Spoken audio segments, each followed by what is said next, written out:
Welcome back, everyone. Moving into our next session, which is Fireside Chat Malaysia as Hub for Growth Acceleration in Digital ASEAN. We would like to now call upon our moderator for the second panel session, Mr. A. Balasubramaniam, Senior Manager, Global Growth Accelerator, MDEC, who will be introducing our speakers and discussing the topic Malaysia as Hub for Growth Acceleration in Digital ASEAN. Over to you, Mr. A. Balasubramaniam. Thank you, Stephen. A very good morning to everyone, and a very good morning to my esteemed panel members here today, Adrian, Anna, Stanley, and Stephanie. Before I start with the panel discussion later today, I would like to present a set of deck that I have, okay, to provide the introduction for Malaysia as the heart of digital ASEAN. Right. Now, Malaysia, yeah, got it. Malaysia is one of the pioneering trailblazers for Southeast Asia's digital economy. When MSC was introduced in 1997, it catalyzed the birth of many prominent local tech companies. Since then, the whole ASEAN region began expanding its digital economy, and today, Southeast Asia is the fifth largest economy in the world, with a gross domestic product valuing at USD 2.5 trillion, of which 7% comes from the digital economy. This makes the region one of the most sought after digital markets among tech entrepreneurs and ecosystem players. Malaysia is well positioned to meet the demands of digital companies with the right infrastructure, growing digital economy, business-friendly government, multicultural and multilingual workforce, and strategic location. All these ingredients augurs well to establish Malaysia as the hub for growth acceleration in digital ASEAN.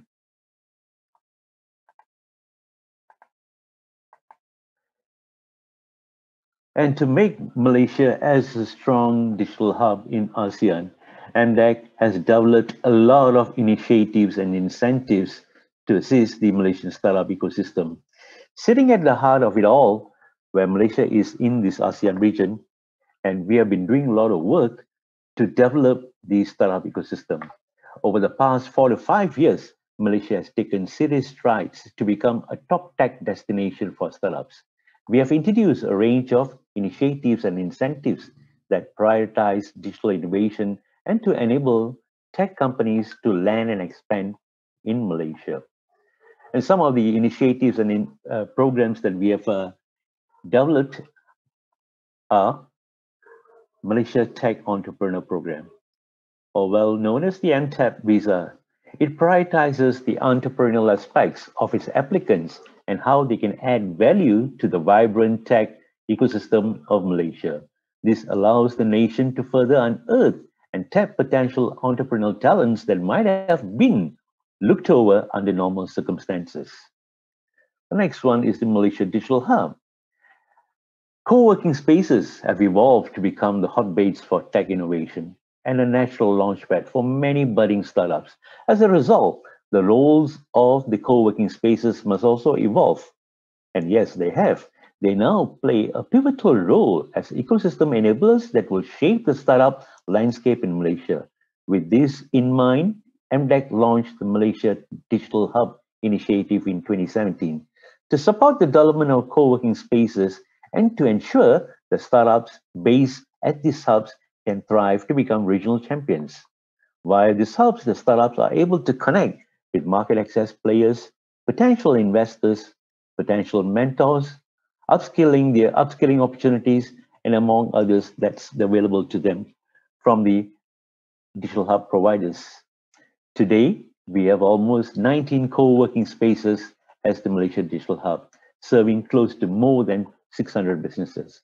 With this expansion, we hope to see more startups reap the benefits offered by these co-working spaces.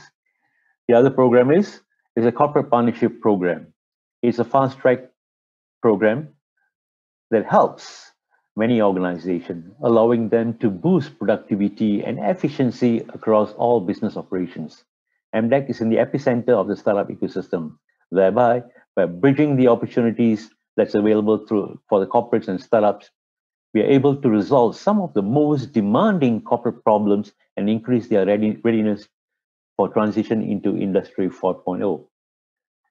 The next one will be the funding initiative. We have conducted a number of funding initiatives for local startups for potential investors. This year alone, we have done about 6 initiatives, which have attracted more than 500 startups requiring total funding requests about USD 243 million. Okay, and as of November, we have actually closely raised approximately 26% of this, the request for the funding amount, and we hope to do so more by end of the year. And one thing good to know about for this year, especially for the funding initiative, is where the equity cloud funding has become a biggest contributor to some of the funds raised by the startups in 2020. Last but not least is the market access program. Among the many growth spurring programs that we facilitate under Gain Connects, which was launched in 2017 to provide strategic interventions to local tech companies to skyrocket on the global stage. Since its inception, our market access program has partnered with more than 200 partners globally, forged over 800 business matching opportunities for our portfolio companies, and all this has resulted in over USD 1 billion in digital export revenues.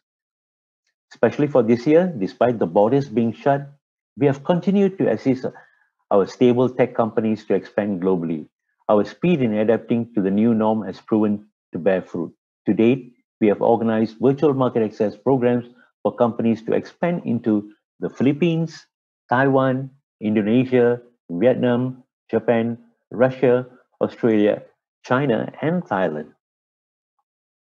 Last but not least, with all these initiatives taking place, we are confident that the startups will be able to grow exponentially and become global players. All these efforts seem to be paying off, as the recent Global Startup Ecosystem Report 2020 from Startup Genome has concluded that Kuala Lumpur is home to 11th best startup ecosystem in the world. Our goal is simple: to catalyze Malaysia's tech ecosystem with high impact initiatives that will enable local tech companies to become global champions. We at MDEC vow to continue providing the support required for startups to solve. With the caliber of talents, border-spanning innovations that exist here today, we believe Malaysia is poised to position itself as the heart of digital ASEAN. That's all the presentation today. Now I would like to take it on for the panel.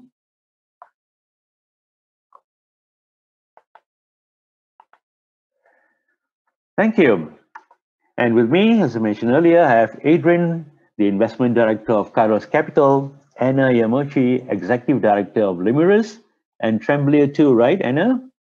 Stanley Chee, CEO of SalesCandy, and Stephanie Ping, the co-founder and CEO of WORQ. Good morning, esteemed panel members. How you guys are doing? How's everyone? Morning, Bala. Good. Great. Thank you. Excellent. Thank you, Stanley. Thank you for being with us today in this Pacific Fireside program. Malaysia as the hub of growth, acceleration, and digital ASEAN. And I believe all of you all play a very crucial role in supporting the ecosystem in Malaysia. I've got some questions here today, and let's start working on those. I think before that, probably let's give an opportunity for each of you all to introduce yourself. Okay, so let's start with Adrian, and then we move along with Anna, Stephanie, and Stanley. Adrian, the floor is yours. Okay, thank you, Mr. Bala. Thank you, MDEC, for inviting today. Just a quick brief about Kairous Capital. We have started in 2015 by a group of Malaysians. So up until now, 100% of our staff is still Malaysian. That's something that we are very, very proud of. So we are regional VC firms focusing in China and South Asia for tech investment, early to mid stage. So up until today, we have 12 investment across China and Southeast Asia. And thank God we just exited 2 this year through the capital markets. So that's a good news for us. Up until date, we are managing around 200 million ringgit Malaysia. We are planning something big as well, but let's talk about that later. Thank you, Mr. Bala. Thank you, Adrian. Anna, please Okay. introduce yourself. Okay, good afternoon, everyone. Thank you, MDEC, for having me today. I'm Anna, and I'm from Japan. I'm founder of Lumirous.com. I was the co-founder of Trambilia.com. We established the company in 2019. So Trambilia is an online booking platform for medical tourism. So in this September, I established another company called Lumirous. It's an online platform especially for fertility treatments. So our main aim to provide an easy accessible platform for patients worldwide to book fertility treatments. And also we provide an online fertility coaching session. Yeah, thank you so much. Thank you, Anna. Next, Stephanie, please. Hi, Bala. Yeah, thanks for the opportunity to you and your team and MDEC right there. WORQ is a co-working space based in Malaysia. And we basically pride ourselves on having the most robust community, not just for startups, but for anyone who works, be it small businesses, freelancers, and even if you work in a big business, if you have a goal to achieve, and you have to get things done, and sometimes you don't want to relearn something, or you don't want to have to rebuild connections that people can easily introduce to you, then you come to us and use our platform, use our spaces, use our community to jumpstart every little small thing that you need to accomplish as a worker, especially as a startup. And sometimes even get people to help you do things for free, just because they're so good at doing it that they can do it like that, and you need to learn it from ground up. And in this way become successful at your company and your job, and without having to be smarter, better, and all that stuff. At the same time, WORQ's also launch our WORQ Enterprise solution, which is for corporations that need flexibility, ultra flexibility, and low risk in terms of housing their staff. And that's what we do as well. So we have grown since the last fundraise. We have grown 7 times, and we just concluded our 3rd fundraise in the midst of this COVID, and we successfully raised our rounds. So we're good, and we're expanding to 1 million square feet in the next 5 years. Yeah. Great. Thank you, Stephanie. Next, we move on to Stanley. Hi, Stanley. Hi, good morning, everyone. Bala, thank you for the opportunity. So SalesCandy is a lead management system. We're about 3 years old. We actually help our clients to reduce first real response time for all their potential buyers from 5.5 days all the way to just 5 minutes. Our target clients and our assistant clients are mainly real estate players, private education, financial institutes, and also automotive clients. So in just 3 years, we are right now in 3 countries, Malaysia, Philippines, and Indonesia. It's about 30 of us, and we are all working in a distributed workplace setting right now. Great. Thank you, Stanley. Thank you very much. And congratulations, Stephanie, on the fundraising for this year. Thank you. Yeah. Okay. It's a very different environment, but yeah. Yeah, yes, I presume so. Yes, something great is happening. So I've got a couple of things I'd like to start off with. Okay. So I'm going to pose this question to 2 panel members here. I think it will be to Adrian and Stephanie. Okay, a kind of very high level. What are your current / upcoming plans in Malaysia as the hub for growth acceleration digital ASEAN? This is basically not only supporting MDEC, but also for Malaysia itself. What the plans do you have for Malaysia? I mean, Adrian, okay, you're coming from very much from the PVC angle. And, lately there was some news about Kairous. There's some great news that we heard that Kairous is going to bring startups from China to be based in Malaysia. and a new renminbi fund as well. Okay, Yep. and I presume it's going to be based in Malaysia, right? Yep. Okay, great. All right. And Stephanie, you got the ball rolling earlier. You mentioned with all the fundraising done, you're going to expand your footprint to 1 million square foot. All right. So I presume some of these will be the fundamentals for you guys. But do share with us what is in store and what are the plans you have for Malaysia for this. I mean, moving on 2020 is coming to an end, and we all hope it's going to end, and 2021 a new start altogether. Great, guys. I'm hoping to hear from you guys then. Adrian, how about you? Okay, so like Mr. Bala said, and the one called by New Street Asia, we are currently planning for approximately 500 million renminbi fund, focusing on what we already do best for the past 5 years, which is cross-border investments.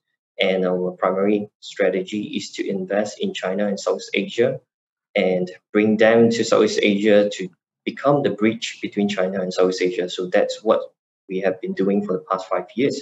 So for the past 5 years, we have done it on small scale. So we have invested in our portfolio companies in China, bringing them here to expand their business footprint or let them have the first taste of international business, having a global team. And most of the, I would say, effort has been very, very successful. So for example, one of the company that we invested in called IP Links. So once we invested in them, we bring them forward to Malaysia as their first international hub. So their Southeast Asia hub, and Malaysia specifically because of the talent pipeline that we have. And once they've done that, now they have gone much, much bigger to US and Europe, and they are much more well prepared for that. And due to all this effort that we have put in, I think subsequently Tencent and Lenovo invested in them.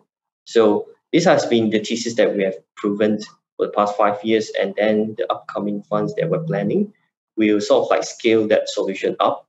So that means we will continue to invest across the regions and bring the companies to Malaysia and make them to take Malaysia as their Southeast Asia hub.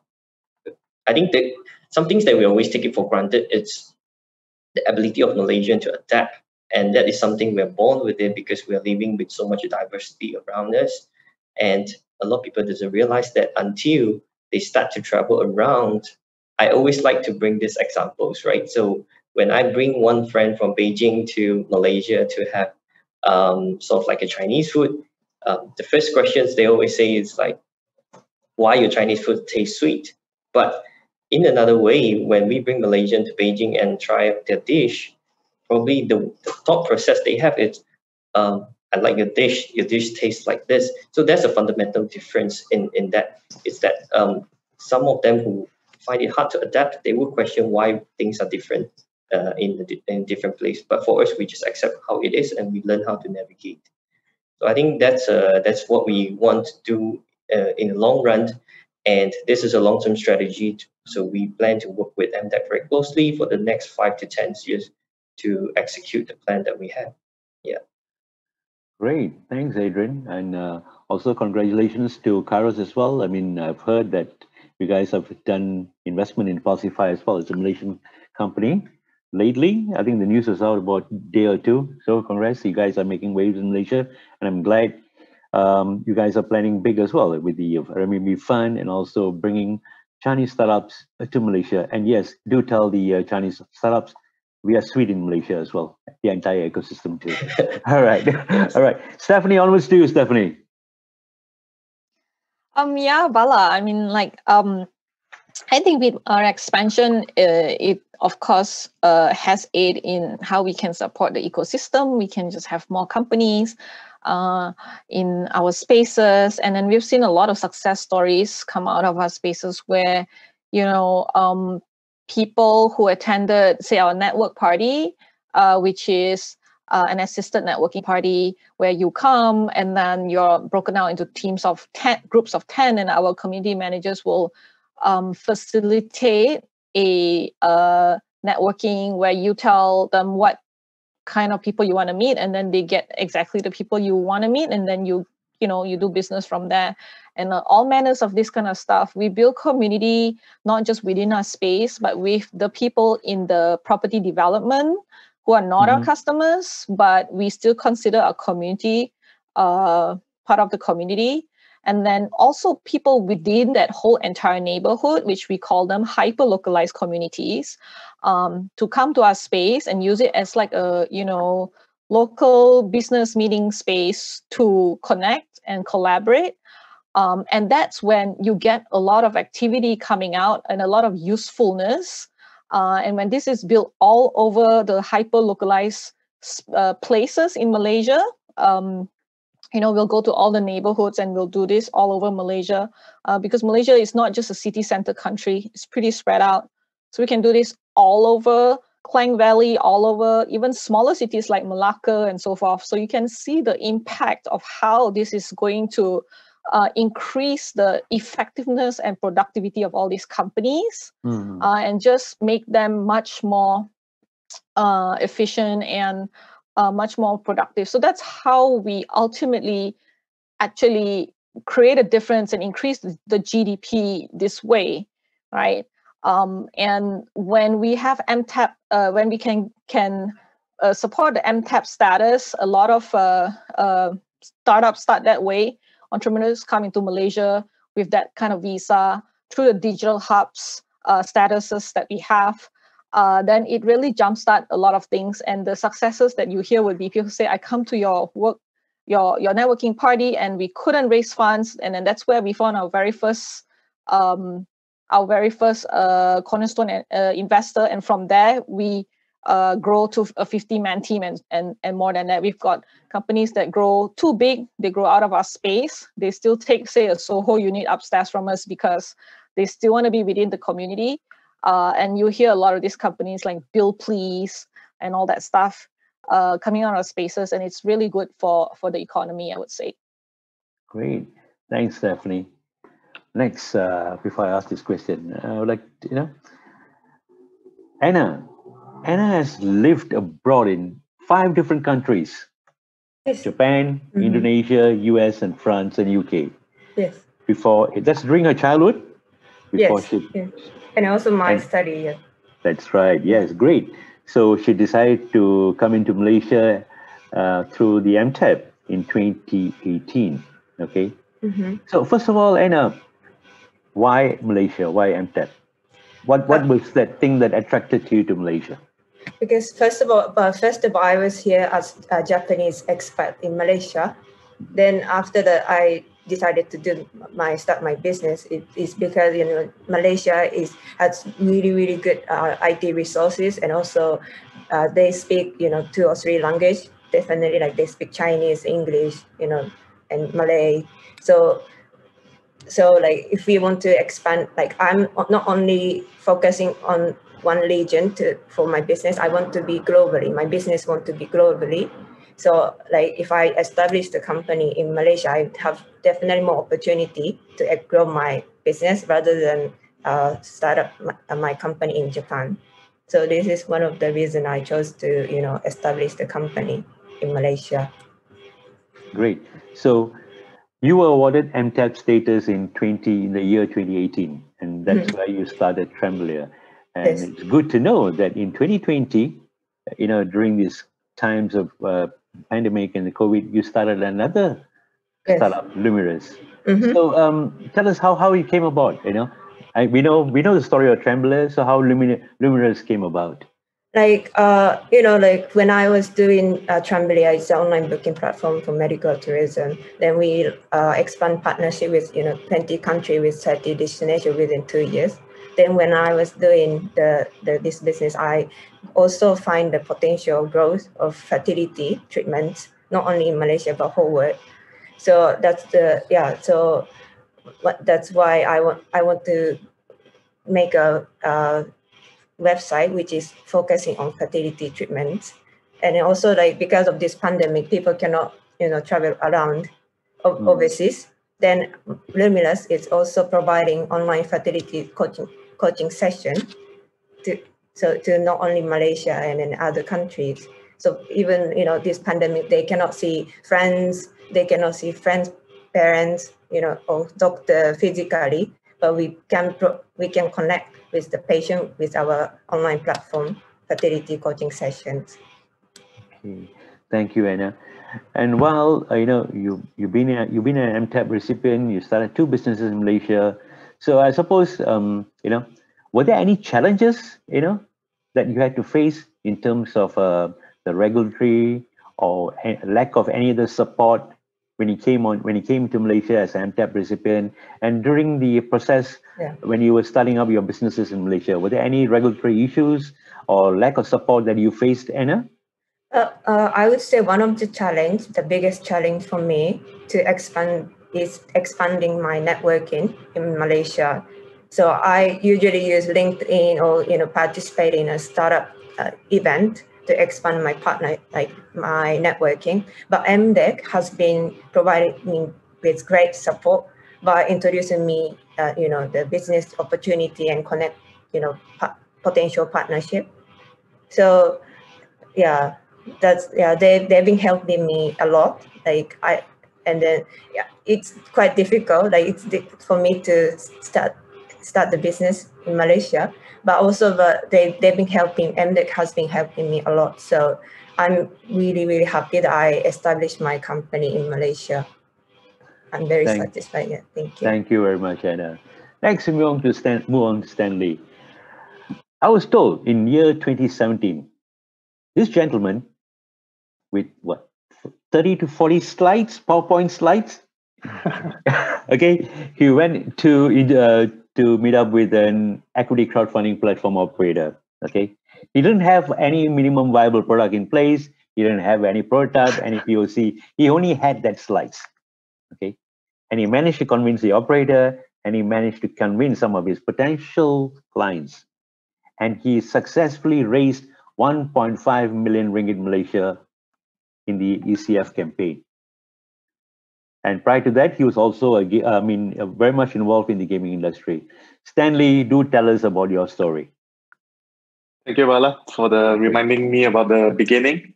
So we stumbled upon this issue that sales leads and inquiries are not being attended to in a very promptly manner. So I was running a digital agency before SalesCandy. Then we stumbled upon this issue. We actually sit on it for a while. Eventually, we decide to do something about it. But like you mentioned, this is not my first startup. So I decide instead of spending $500,000 developing an MVP and then see if I can sell it, I might as well sell the idea first. So we went around with about 30, 40 slides, PowerPoints. We talked to about 20 prospect property developers, and we get about 4 of them ready to sign on and pay 50,000 ringgit deposit and wait 4 months for the product. So with that success, with that money in the bank, we figured that we also need to raise funds because we figured that eventually for us to grow regionally and globally, we need to go into fundraising anyway. So we might as well start earlier and provide a track records for investors and VC to look at. So with that 4 contracts and about 200,000 ringgit that we have received from our clients, we go to ECF and raise about 1.5 million there. So yeah, that's how we began 3 years ago. That's how we began. Great, Stanley. Okay, thanks. And Stanley, okay, it's part of the programs that we have through MDEC in Malaysia as well. We are also encouraging and inviting foreign startups to be based in Malaysia. So what are your thoughts here? Getting foreign startups to be in Malaysia, is it a healthy competition, or do you feel threats for local startups? What's your opinion? Well, I personally, I think for any startup, or particularly for startup like us, B2B SaaS, for us to really be meaningful, we need to go regional and global. So I think the competition is unavoidable. In fact, I think it's better to have it earlier, because if we fail fast instead of spending like 5-10 years and figure that, oh, we can't compete. So I welcome the competition, and I think it's definitely better for the ecosystem as a whole. One thing is putting pressure and competition, which is again unavoidable and needed for startup to grow. And the other thing is also for the exchange of ideas among the entrepreneurs, among the staff or talents that have moved around the startups, and the exchange of ideas. I think that is crucial.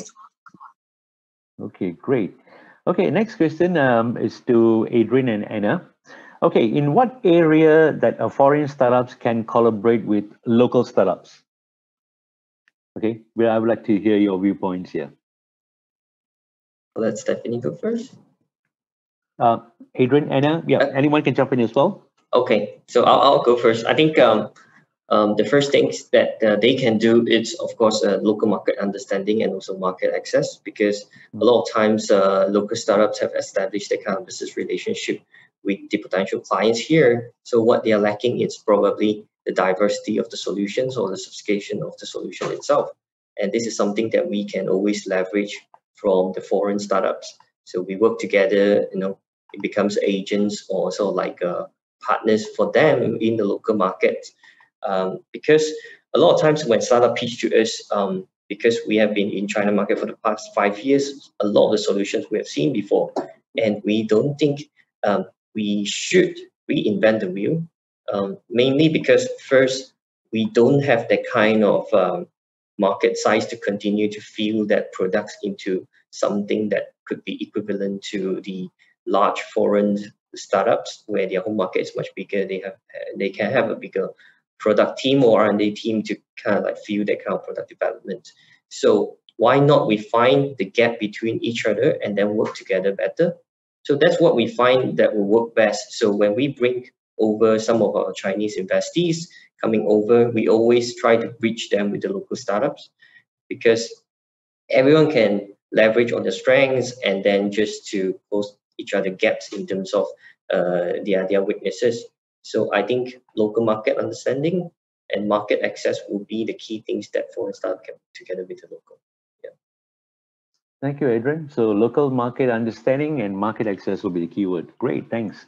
So Anna, probably you would like to share your thoughts and opinions on this? Yeah, so since Chamberlain is related to medical and tourism, so MDEC has been connecting with the MHTCs, but they're not like startup company, but they've been connecting, and also other OTA in Malaysia.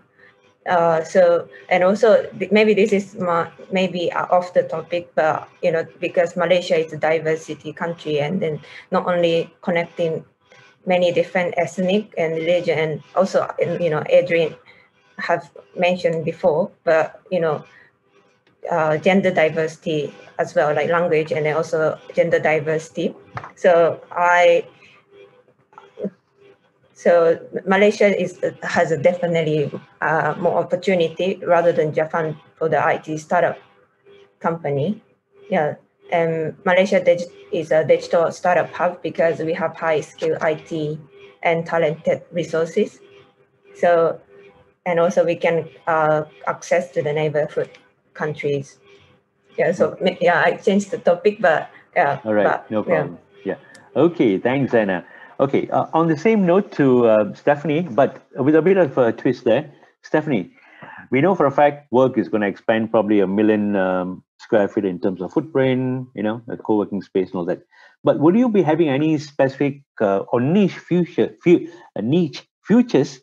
okay, or features to, as part of your co-working space to cater for foreign startups, as part of your marketing plan, or to cater for foreign startups for them to be based in Malaysia? Yeah, we have a lot of foreign startups and company in our space. The biggest being we've got a company 500 people. It's not a startup. It is the world's biggest media agency, and we had built an enterprise product for them, and they took the entire space. But their requirements and what they need is, they're a very international company. So that's testament to, like the culture that they have. And our foreign startups that are in our space, they come from Singapore, Taiwan, the US, a lot from the ones that I can think of, let's see, Singapore, Taiwan, US, Indonesia, I want to say, Japan. And these companies are successful. Like the Hong Kong company that was in our space, it was bought out. And then the Singapore company, it entered through our community because when they came in, it was for assisted, like assisted living for senior citizens, and they are successful in Singapore, but they have no local knowledge. So they came in through us, got a lot of information from us, and they're not our customer, but they join a community, and we are totally okay with that. Just join the community to make yourself successful, and if you become a customer, that's great for us. But for us, it's really to ensure that the community succeeds. We've got companies that are who are in blockchain, and they're in the food tracking industry, where if you buy a piece of like chicken, where it's coming from and the source. It's very speaks to current times where infectious diseases is a problem. And so we've got a lot of these kind of companies that really, they even say, we think your spaces are special. They use that word because just like when Anna said, a lot of help is needed for when foreign companies are coming in and they need a footing on the ground, and they need to know who's who, what's what fast. And people, when you build a nice vibe and a nice helpful set of friends for all these companies to tap onto, you get a lot. You can achieve a lot with very little money and very little resources. And that's music to the ears of the startups. And they'll say even small little things like, I need a t-shirt provider. Who's the best one? Who's the fastest? I need it in 3 days. Solve that problem. Move on to the next one, right? Or I need to get funding. What kind and which and who should I see? And we would know that. Someone in the space would know that. So as long as you give them this support system, then a lot of these foreign startups actually find Malaysia to be a good place because the cost of labor is not that high. The cost of living is not that high. People speak good English, and the sense of entrepreneurship is quite is very high among Malaysians. So it's a very, I would say, great place to start your company. And there's a lot of the red tape in our country is also not that high when it comes to starting a startup. There's a lot of help from MDEC, from Magic, from Cradle, from WORQ, and all the people around. So it's really a good place. I think we don't shout this enough. I think people in the world don't know this enough. But me, myself, I have worked in the US I lived in the US for 14 years. And I've decided to build WORQ, right? And it's very successful. And I think it's also because we ourselves use the community a lot to become who we are. And so, nowadays as a startup, sustainability is the big thing, no longer bleeding. That's why we've been shouting for the last 3 years. And, just speaking from our point of view, we could raise funds in this environment largely because the community really knows our track record, as well as say, for example, we got 6 bank loan offers, and the banks are very stringent, and they give us corporate rates, right? Very low rates, as if we're a big company. And obviously we took one of the loan offers, and they just keep coming back and saying, take more, because they really like our risk profile. And that's testament to how we use the community ourselves to ensure that we are sustainable, ensure that our financials are good, ensure that we can grow sustainably and grow a lot. And I think if you use the community the way we use it, because we know how to use it, then you can be just as successful and just as sustainable. Great. Thanks, Stephanie, for the insights. Okay. Another one is, I think this one is going this question is going to go for everyone, all the panel members. So basically, from your point of view, how do you see yourself or others that affected, okay, to bounce back and recover from the current economic downturn and continue expanding in Malaysia and the region? And all these, the fundamentalists, because when you say economic downturn, is all due to the pandemic and the COVID-19. Now, all of y'all, Adrian, Anna, Stanley, Stephanie, you have plans for your organization. But how do you see yourself? Or probably how do you relate to it? How you can see others who are affected? How do you think they will bounce back or recover from all of this? You may have your insights on this. Probably you can share with us. Stanley? Sure. So I think definitely first thing is seeing the opportunity, because this is a one in a century type of event. So of course, the opportunity that come with it is also one in a century. So I think having that mindset would change things. So, for example, we have switched from office to a fully 100% distributed workplace. So all 30 of us are working in 3 countries, all from home or wherever they are. So it's something that probably we wouldn't have the gut, the balls to previously call that shot. But now with this, we could. And with the stress test of the lockdown, we see that, well, it doesn't impact productivity. In fact, productivity shoot up. So there's one opportunity that we took that we couldn't take before. The other opportunity is definitely setting up meetings for, let's say, our property developers. Previously, let's say if you want to meet with the owner, the Datuk or the Tan Sri over a Zoom call, forget about it. It will not happen. And again, because of the pandemic, it forced it to happen. And we actually expedite this IT transformation from 5-10 years into just 6 months. And to us, that means we can attend to more appointments and we don't have to fly around as much. And that save costs.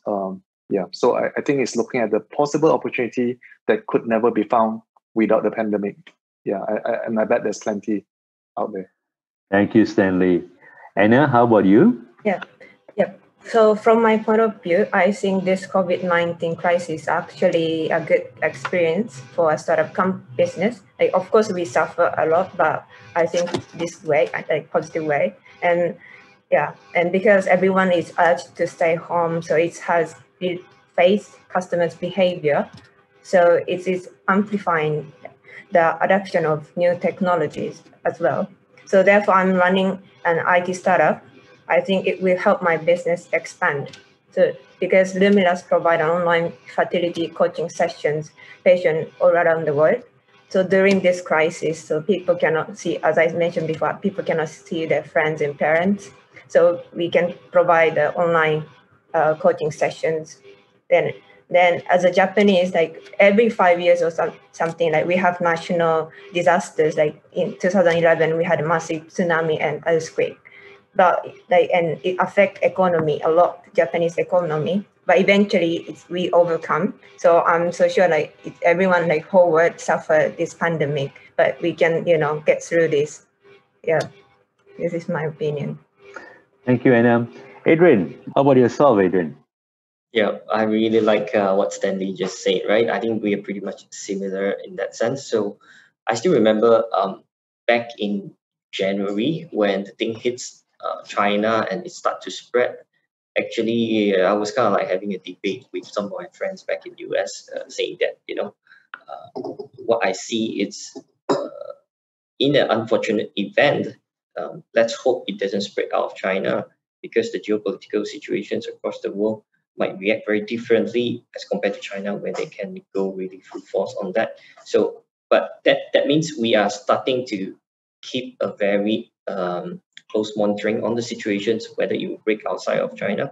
And unfortunately, it did. So I think back then, as for Kairous Capital internally, we will quickly get into a stage whereby we really think about how far the implication will go when this thing hits. And because of that, I think we even set up an internal research team to keep a close monitoring on the COVID situations, including like the key regions, how it is moving, and what kind of industry is impacting, and what's the situation on the vaccine side. And in general, based on our research, I think Asia fare better as compared to our US counterparts. So what we are seeing now, or we are expecting to see, is our regions will come back relatively faster as compared to the Western counterparts. And because of that, I think that's why we kind of like plan for the 500 million renminbi fund, because we are seeing that going to come back, and a lot of opportunity will come out from this. And because it shakes the original status quo of a lot of situations, and it's actually a good thing for startups, because they have to spend a lot of effort to re-educate the markets for a lot of the solutions. But right now, it's sort of like force the market, acting like a catalyst, similar to SaaS back then. So that's kind of like what we are seeing right now, and how we want to leverage on the situations, not leverage, like how we reposition our situations, our company, to seize the opportunity that will arise from this unfortunate event. And apart from that, we also spend a lot of time focusing on rebuilding our internal infrastructure, rethinking about our strategy. So when we don't have time to go out, then we try to find things that we probably have lesser time to do, which is reflect, and also talk to a lot of our investees and be there with them when the thing hits so that they get full support from us. Yeah. Great. Thank you, Adrian. Thank you very much. Stephanie, how about yourself, Stephanie? Yeah, I mean, for the startups to bounce back, I think they need to make sure, like, try to prioritize cash flow over profitability, I would say.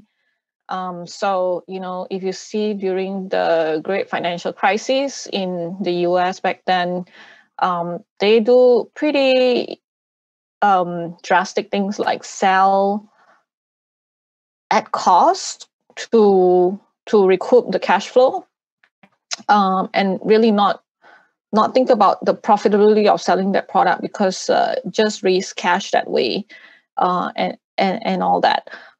So you may want to, you know, like I know, for example, AirAsia had, when the COVID hits, they push out a 500 ringgit fly all you want to 5 destination.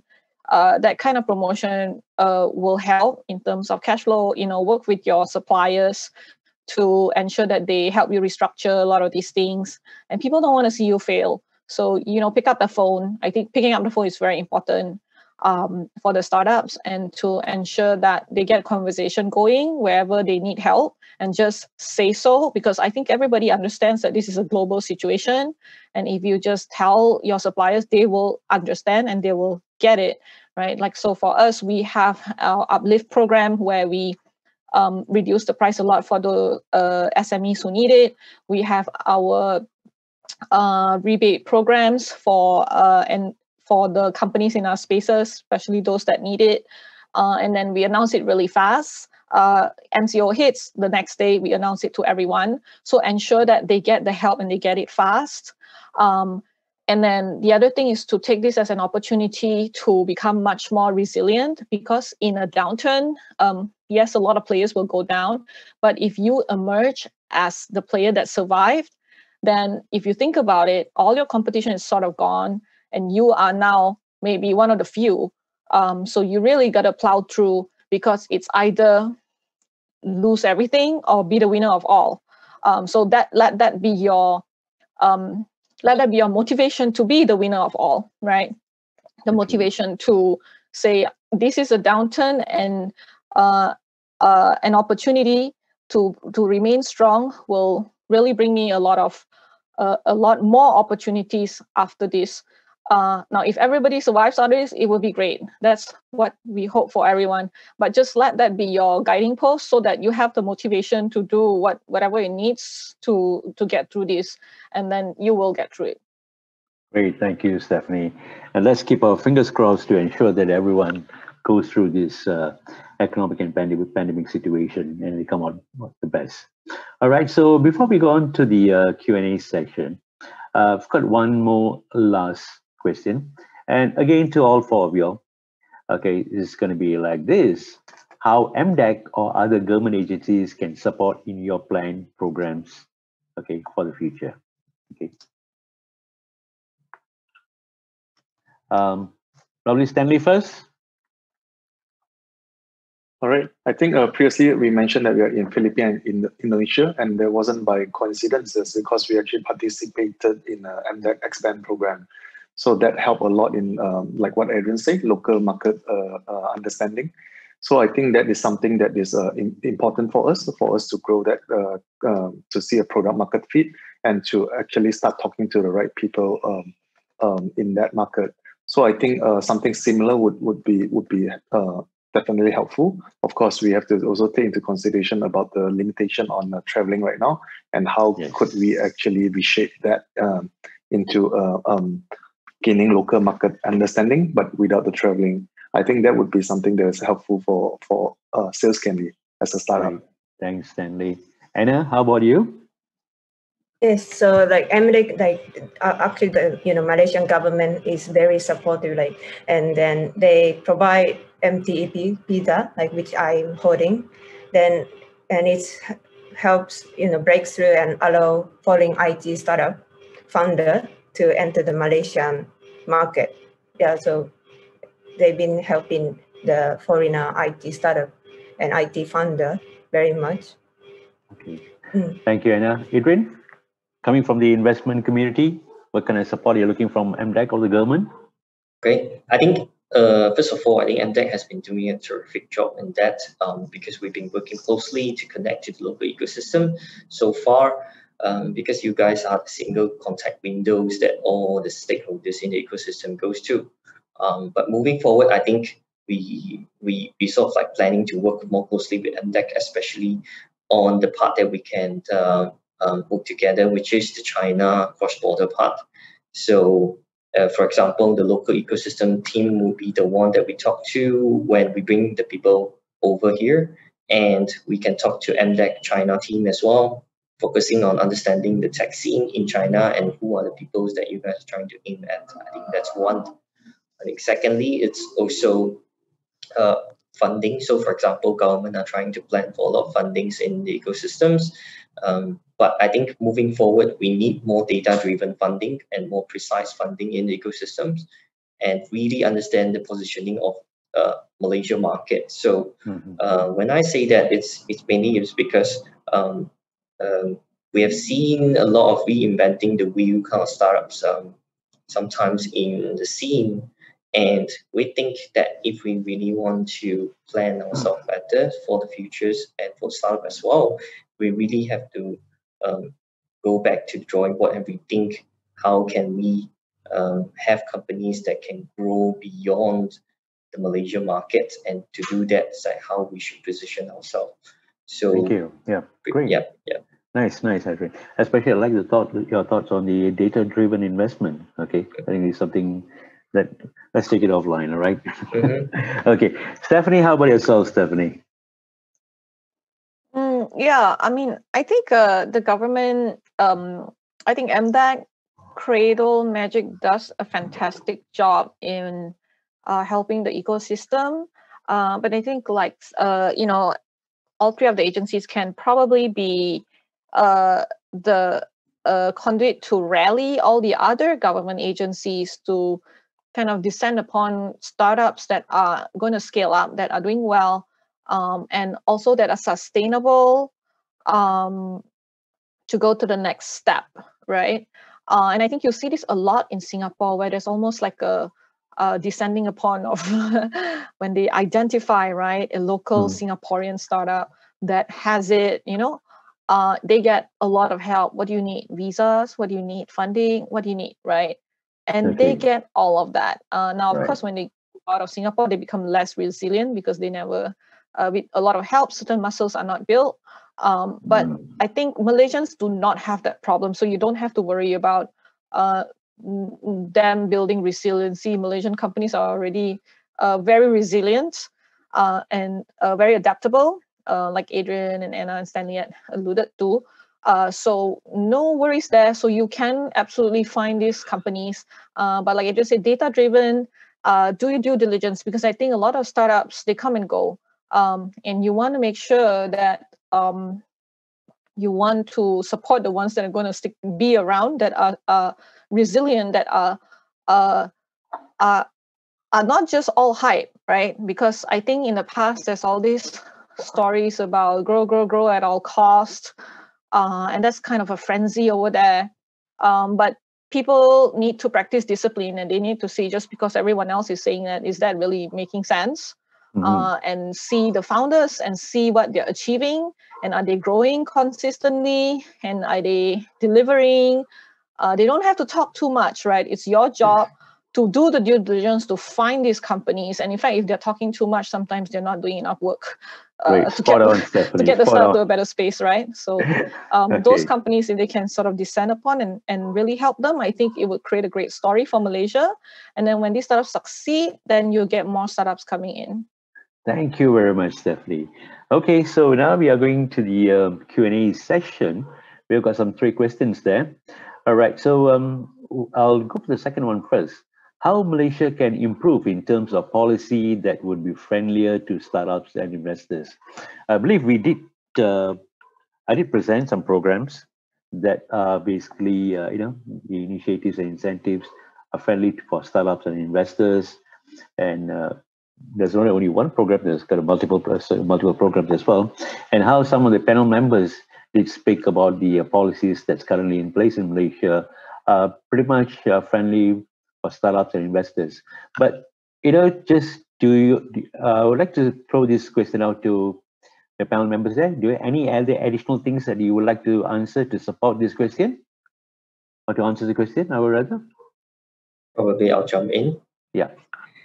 Okay, I think so far what we know in terms of the policies, it's already fairly friendly to startups. I think at this moment, I think what we need more is educations of the policy around that can be leveraged or utilized by the startups. And also, as an investor, sometimes we don't want the situation to be too easy for startups, right? I mean, everything is spoon-fed, and that's not the right thing to do.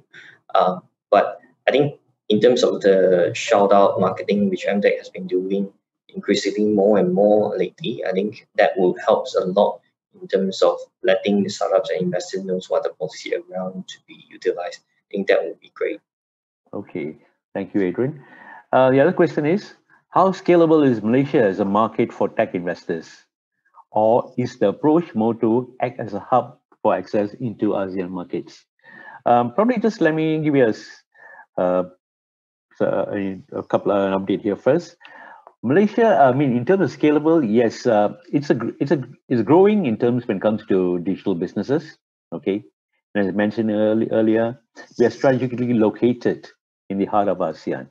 Okay, so it is both. We play a dual role that's growing for local market and also expansion to regional market as well. Okay, so an expansion for regional market from Malaysia, and that's where Malaysia is viewed as a growth acceleration hub into the digital ASEAN. Okay, anyone from the panel would like to jump in on this question?